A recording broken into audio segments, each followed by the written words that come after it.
Hey guys, it's Easter Sunday. Hope you're all doing well. It's in the afternoon. I'm sorry I'm getting this up late. Been having a hard time getting work done, probably for the same reasons that you are. So I hope you're all doing all right and hanging in there, taking care of yourselves and your families, and getting through this. So I asked you to read Charles Brockden Brown for today to the end of chapter 9.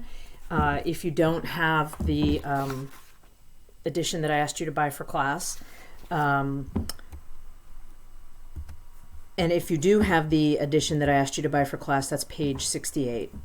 Today I'm just going to give you a little bit of background on the novel and on Brown and how he positions himself with regard to other novelists of his own era. And next time I'll talk more specifically about Edgar Huntly. So today is just going to be some sort of, this is who Brown is as a novelist. This is the kind of novel that he's writing, but I'm not going to say very much specifically about Edgar Huntly. That's for next time. So I just want to say a word about reading this particular book. The action is confusing. The style in which it's written can be hard to follow. The narrator, and it's narrated by our central character, Edgar Huntly. He's writing a letter to his fiancée, whose name is Mary Waldegrave. But it's not an epistolary novel the way The Coquette was, for all you epistolary novel haters. Shelley. I think a couple others don't like the epistolary novel either. But it is an epistolary novel. It's narrated by Edgar Huntly. But what makes it confusing is that he'll be talking about a person and doesn't give you their name for a few paragraphs or even a few pages. There's a lot of breaks in time.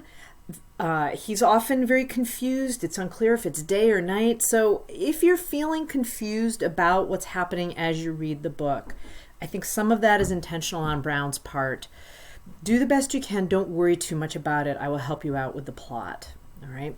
So just get this sucker read. Get the first 68 pages read, the first 9 chapters, and we'll unpack it together.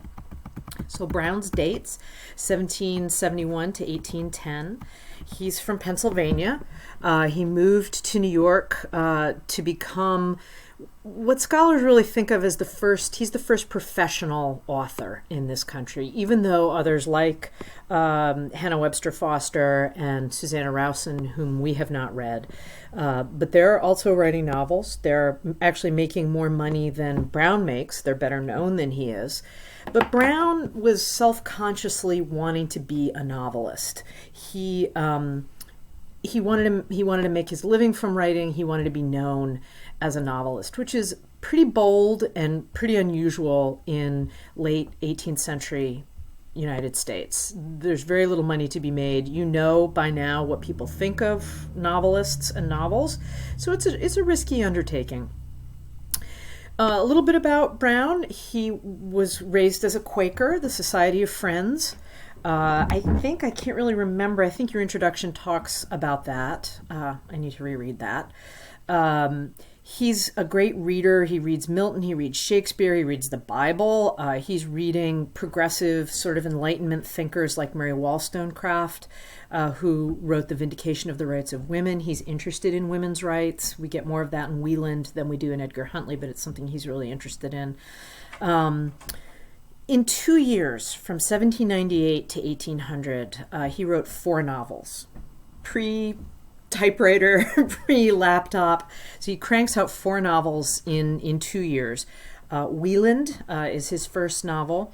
Arthur Mervyn, Ormond, and Edgar Huntly. So he's a fairly experienced novelist when he writes Edgar Huntly. And then in 1801, he writes one last novel called Clara Howard. And then he really stops writing novels. He continues to edit magazines, but by that point in his life, he's kind of thrown in the towel on novels. He dies pretty young of tuberculosis in 1810. Pretty much everyone in the 19th century is going to die of tuberculosis. It's a terrible disease and it's everywhere. So, very active in the creative community. and extremely productive novelist for a very short period of time, and but then, as I said, gives it up and sort of becomes more of a business person to try and support his family. So, Edgar Huntly, why is it important? What are we interested in? So remember how when we talked about the Puritans, think back, we talked about how they saw themselves as the founders of a new age. Think about John Winthrop talking about, we shall be as a city on a hill, the eyes of the world are upon us. Very self-conscious, we are starting a new era. All right. And then in the Enlightenment, we have the same feeling, this that they're ushering in a new way of looking at the world, a new way of being in the world, a new way of understanding material reality. So even though the Enlightenment is thinking differently about its being a new age, they use some of the same tropes, some of the same images as the Puritans, but instead America and this new republic becomes the thing that they're working toward, the objective, rather than the Puritan community of saints, right? But a lot of the language is the same. We'll see this when we look at Phyllis Wheatley and some of the other poets, and we're only going to spend a little bit of time on poetry. But the Enlightenment still has this sense of, we're ushering in a new era. Things are going to be new and different now. Well, by the time we get to the late 1790s, the early 1800s, a lot of American thinkers and writers have a kind of feeling of disappointment and disillusionment, a feeling that the cultural promise of America has gone unfulfilled. Right? So there's a feeling that, where are all the great books? Where are all the great poems? The promise is sort of soured. And Brown is among many thinkers and writers who fear that the new American experiment, remember in the late 1790s, early 1790s, early 1800s, the new American experiment has just gone wrong. Not just culturally, but politically and socially as well.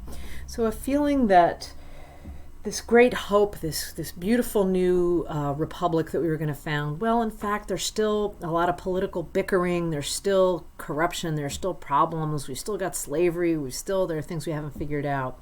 And so Brown, a lot of his novels, Edgar in particular, explores the consequences of what happens when America, when our beliefs and our foundations turn out to be maybe wrong. Maybe the Enlightenment was not all that we thought it was going to be.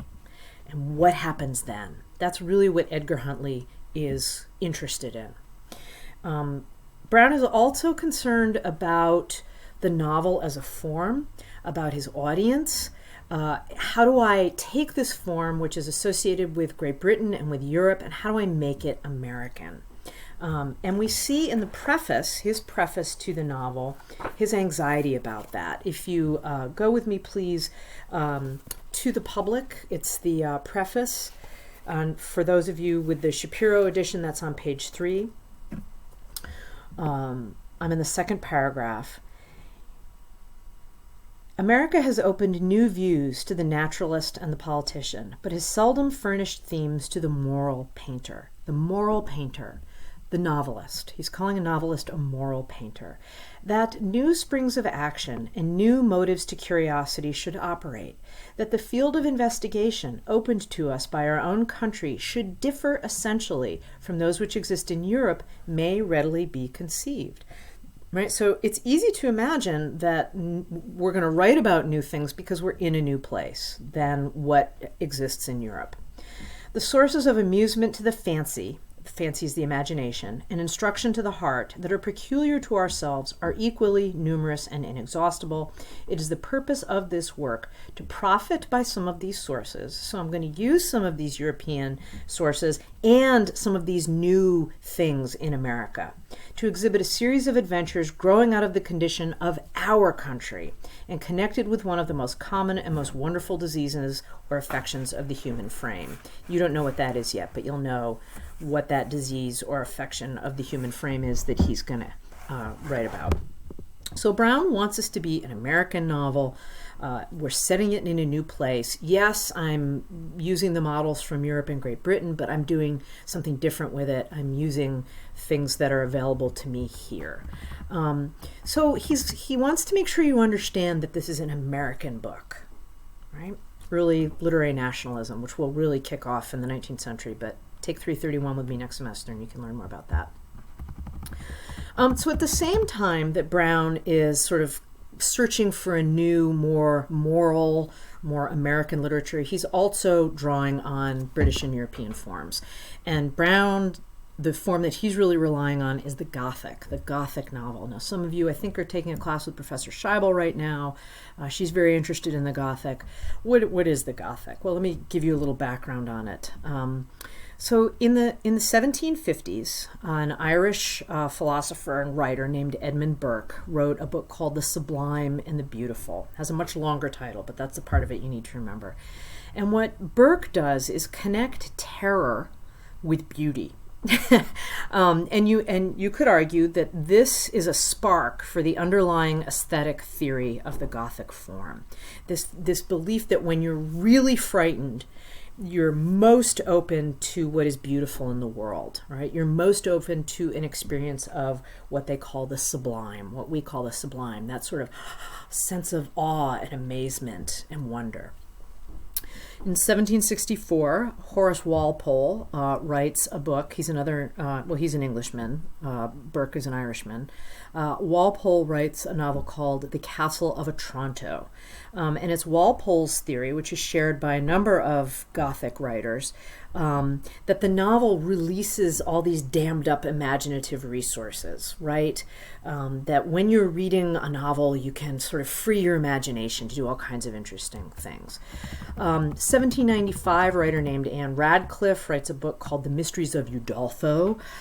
She uses dream landscapes, but her books are kind of like Scooby-Doo, right? They're sort of, the kids get to the estate and everybody's really scared there's a ghost. But by the end of the novel, we find out, we whip the sheet off the ghost and we find out that it's really the cranky caretaker. And so order is restored in Scooby-Doo as it is in the English Gothic novel. Well, Brown doesn't do that. Brown doesn't restore order at the end of his books. He sort of examines this kind of chaos. He puts us in this position of terror and doesn't sew up the loose ends at the end. We're left sort of wondering, well, what comes next? He doesn't tidy things up for us the way English novelists do, the way Anne Radcliffe does, for example. So even though both Brown and these other writers are exploring the consequences of a violation of the social, natural, or political order, they tend to tidy things up at the end. Brown does not. The Gothic is really popular in Europe and America, and Great Britain and America, because there's all this upheaval right now, socially. And folks are really worried about what the consequence, political upheaval, social upheaval, cultural upheaval, and people are very worried about what the consequences of that upheaval are. That's what the Gothic novel explores, and that's why it's such a congenial form for writers in Europe and America, because it's a way to think about, well, what do we do now, right? We essentially killed the king. What happens next? Okay? Brown is really skeptical about the ability of human beings to control their passions, to control rage, to control their darker impulses, and to live in a society governed by individuals, right? Think about all the founding ideals of the Enlightenment, of the Republic, education, rational thought. All these things will allow us to govern ourselves. We don't need a king. We can do it ourselves. Brown is really thinking, what if we were wrong? What if we've killed a king and had a revolution and in fact we can't govern ourselves? Right? That's what Edgar Huntly is thinking about and worrying about. So I'll talk more about this in my next video. I'm running out of time here. I gotta shut up. Yeah, optional synchronous section on Tuesday and required one on Thursday, and I'll post more about that on Blackboard. I miss you guys. I hope you're well. Take care. I'll talk to you soon. Bye.